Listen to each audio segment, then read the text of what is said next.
यानंतर आपल्या नांदेड़ दक्षिणचे या पंजाब की धरती पे जो हुआ 50,000 रुपए हेक्टर के हिसाब से उतना भी दिए तो मैं आपके तरफ से मैं गवर्नमेंट का शुक्रिया अदा करता हूँ। खासदार प्राध्यापक रवींद्र चव्हाण आपल्यासोबत जोडले गेले। सर, आज मीरा मोहिदीनभाई यांना उपोषणचा 7वा दिवस आहे, परंतु आजपर्यंत आपण आल्यापर्यंत शासनाने यांची दखल घेतली नाही, त्यांची तब्येत खालवली, अनेक संघटना त्यांना पाठिंबा दिला आणि प्रमुख मागण्यामध्ये आज कोणकोणत्या मागण्या मान्य झाल्यात? माननीय आमचे काँग्रेसचे ज्येष्ठ मार्गदर्शक मीरा मोहिदीनभाई मागच्या 7 दिवसापासून उपजिल्हाधिकारी कार्यालयासमोर उपोषणाला बसले होते। त्यांनी बऱ्याच मागण्या जी की सामान्य माणसाशी निगडीत आहेत अशा सरकारकडे मागणी केलेली आहे। प्रति हेक्टरी 2 लाख रुपयाची मदत असेल, या ठिकाणी स्मार्ट विषयीचा जो गरीब लोकांना सामान्य लोकांना जो लाईट बिल दुप्पट तिप्पट या ठिकाणी येत आहे त्याची मागणी केलेली आहे। नगरपालिकेकडे जन्म मृत्यू प्रमाणपत्राचं लवकर मिळत नसल्यामुळे त्याची तक्रार केलेली आहे। जे मोकाट जनावर या ठिकाणी देगलूरमध्ये फिरत आहे त्याचा लवकर बंदोबस्त करावा याची मागणी त्यांनी केलेली आहे। आणि येणाऱ्या रब्बी जे या आहे त्याला जे हंगाम त्याला शेतकऱ्यांना बियाणं मोफत बियाणं शासनाच्या वतीने मिळावं आणि जे खरडून गेलेली जमिनी आहेत त्यालाही विशेष पॅकेज मिळावं असे अनेक मागण्याचं निवेदन मान्य उपजिल्हाधिकारी कार्यालयामध्ये दिलं होतं, पण त्या ठिकाणी योग्य वेळी प्रशासनाने नोंद न घेतल्यामुळं मीराभाईवर उपोषणाची वेळ आलेली आहे। आणि मागच्या 7 दिवसापासून अन्न पाणी न घेता मीराभाई या ठिकाणी बसले होते।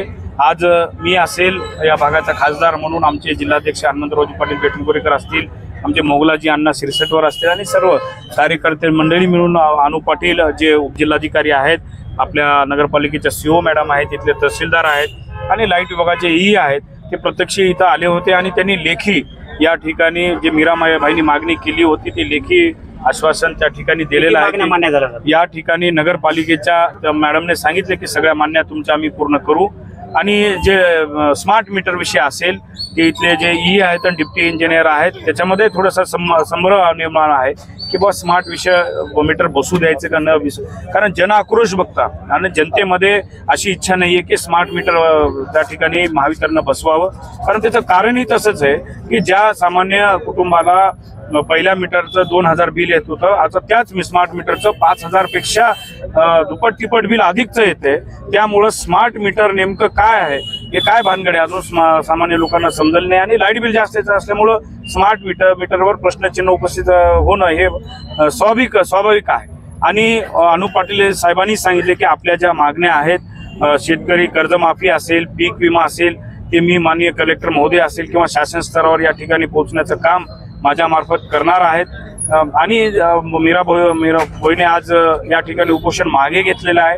जर शासन येणाऱ्या काळामध्ये या मागण्या पूर्ण जर करत नसेल तर यापेक्षा मोठा जन आक्रोश मोर्चा या ठिकाणी देगलूरमध्ये काढण्याचा निर्णय सर्व काँग्रेस पक्षाच्या कार्यकर्त्यांच्या देगलूर बिलोलीचे आमदार एक शिवपद साधी भेट सुद्धा घेतली नाही सर पक्षांतर्गत काँग्रेस पक्षाचा मोर्चा आहे म्हणून त्यांनी भेट घेतली नाही। आता खरं तर आपण सत्ताधारी पक्षाचे जे नेते मंडळी आहेत आपण बघू शकता शेतकऱ्याच्या या मागण्यावर एकही जण आतापर्यंत शब्द काढलेला दिसत नाहीये, एकही मागणी राज्य सरकारकडे मागणी केलेली नाहीये। खरं तर 9च्या 9 आमदार ह्या नांदेड जिल्ह्यातले महायुतीचे आहेत, 2 राज्यसभेचे खासदार आहेत, पण त्यांनी एकत्र जाऊन त्या ठिकाणी मुख्यमंत्र्याकडे नांदेड जिल्ह्यासाठी काहीतरी मागावं, विशेष पॅकेज मागावं असं केलेलं आपल्याला कुठेही दिसत नाहीये। त्यांनी खरं तर मागणी करायला पाहिजे होती कारण ते सत्ताधारी होते, पण शेतकऱ्याविषयी काही मागणी करताना शासनाकडे त्यांनी दिसले नाही। तुम्ही मागले ना केंद्रीय आले होते, त्यांनी सांगितलं की आम्ही पाठीशी आहोत जे पूरग्रस्तांमध्ये झालेलं आहे। नेमकं त्यांनी इथे येऊन सांगतात की आराखडा आम्हाला जर पाठवला तर आम्ही मदत द्यायला तात्काळ हे आहोत तयार आहोत। नेमकं याच्यामध्ये अमित शहानी जे काल स्टेटमेंट अमित शहा साहेबांनी जे स्टेटमेंट काल केलेलं आहे त्याच्यावरून असं दिसते की राज्य सरकारने आणखी माहिती केंद्र सरकारकडे पाठवलीच नाहीये। त्यांच्या वक्तव्यातून ते सांगतायत की राज्य सरकारकडून अशी काही मागणी आली नाही, त्यामुळं राज्य सरकार आणखी काय वाट बघते की राज्य सरकार वाट बघते का आणखी किती शेतकऱ्यांनी आत्महत्या करावं, किती शेतकऱ्याच्या आत्महत्याचं सूड या ठिकाणी राज्य सरकार त्यांच्या अंगावर घेणार आहे। त्यामुळे आपल्या माध्यमातून मी राज्य सरकारला विनंती करतो की आपण लवकरात लवकर शेतकऱ्यांच्या खात्यात खरं तर 1 महिन्यापासून आज शेतकरी आर्थिक संकटात सापडलेला आहे, 1 महिन्याच्या आत म्हणजे एवढे 1 महिना झाल्यावर सुद्धा आणखी कशाची वाट राज्य सरकार बघते हे खरं तर प्रश्न आहे. 31 तारीख वाढवलेली आहे. नाही, आपण मागणी केलेली आहे की पंचनामा वगैरे काही करू नये. काल परवाच्या दिवशी मी मुंबईला गेलो होतो. आपले राज्याचे मुख्यमंत्री देवेंद्र फडणवीस साहेब आणि उपमुख्यमंत्री अजितदादा पवार या दोघांची भेट घेऊन नांदेड जिल्ह्याची इत्थंभूत माहिती मी त्यांना सादर केलेली आहे. पावसामुळे तर झालेलंच आहे, पण अनेक जमिनी या ठिकाणी खरडून गेलेल्या आहेत. बॅकवॉटरमुळे शेतकऱ्यांचं नुकसान झालेलं आहे. येणाऱ्या रब्बीला या ठिकाणी लोकांकडे पेरणीसाठी पैसे उपलब्ध नसणार आहेत आणि बँकेची जी वसुली आहे ती मोठ्या प्रमाणात बँकेचे अधिकारी शेतकऱ्याकडे तगादा लावत आहेत. याच्यावर कुठेतरी आपण ब्रेक लावावा. ह्या सगळ्या गोष्टीची मागणी मी माननीय मुख्यमंत्री कर्नाटक राज्यामध्ये इथल्या कर्नाटक राज्यामध्ये हेक्टरी 17,000 रुपये, पंजाबमध्ये 50,000 रुपये, तर आज महाराष्ट्र राज्यामध्ये केंद्रात त्यांची सत्ता आणि राज्यात त्यांची सत्ता 8,500 रुपये हेक्टरी.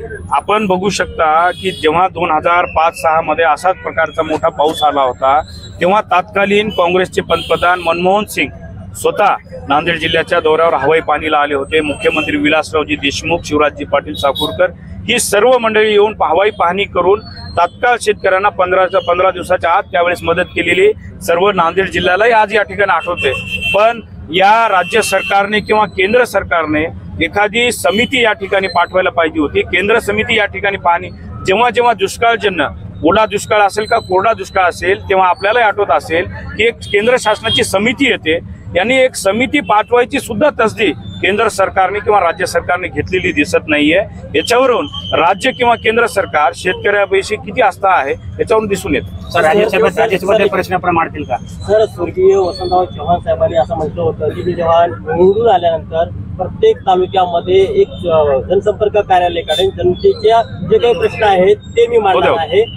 त्यानंतर तुम्हाला सुद्धा जनतेने त्याच विश्वासाने निवडून दिलं. पण आज तागाई जर कदाचित जनसंपर्क कार्यालय आपण समस्या सोडवण्यासाठी उभारणी केली असती तर आज जी उपोषणाची वेळ आलेली असती किंवा अशा समस्येला त्वरित आपण जे काही उपाययोजना आहे ती करता आली असती. त्याकडे तुम्ही कशा पद्धतीने बघणार आहात आणि लवकरात लवकर अशा पद्धतीने निश्चितच तुम्ही जो प्रश्न उपस्थित केला आपण बघू शकता आजही काँग्रेसचं मला वाटते जिल्ह्यात एवढं स्वतःच्या मालकीचं काँग्रेस कमिटीचं पक्ष कार्यालय नांदेडच्या नंतर देगलूर शहरामध्येच आहेत. तिथले जे आमचे अध्यक्ष आहेत त्यांनी अद्यावत या ठिकाणी केलेलं आहे. आम्ही वेळोवेळी येतो तेव्हा सगळं सामान्य शेतकऱ्यांच्या थेट संपर्कात या ठिकाणी मी राहतो. माझी अडचण एवढीच होत आहे की मी एकमेव काँग्रेसचा या ठिकाणी लोकप्रतिनिधी आहे आणि माझ्या ह्याच्यामध्ये 1200-1250 गावं या ठिकाणी आणि महापालिका क्षेत्र येतं. त्यामुळं मला सगळं बघण्यामध्ये बराचसा वेळ, लोकांचे प्रश्न सोडवण्यासाठी बराचसा वेळ मी देतो तरी वेळ कमी पडते. पण मी जेवढा जास्तीत जास्त वेळ लोकांचे सामान्य प्रश्न सोडवण्यासाठी देतोय. आपण बघा मागच्या 1 महिन्यामध्ये 150 ते 250 गावं मी या ठिकाणी फिरलेलो आहे आणि लोकांच्या मतं जाणून घेतली आहेत की या ठिकाणी लोकांमध्ये अडीअडचणीच्या काळात त्यांची बॅकवॉटर असेल पावसामुळे जाऊन पाहणी केलेली आहे. त्यामुळे निश्चितच येणाऱ्या काळामध्ये आपण जे प्रश्न उपस्थित केला त्याचाही लवकर निवारण आपण करू. थँक्यू.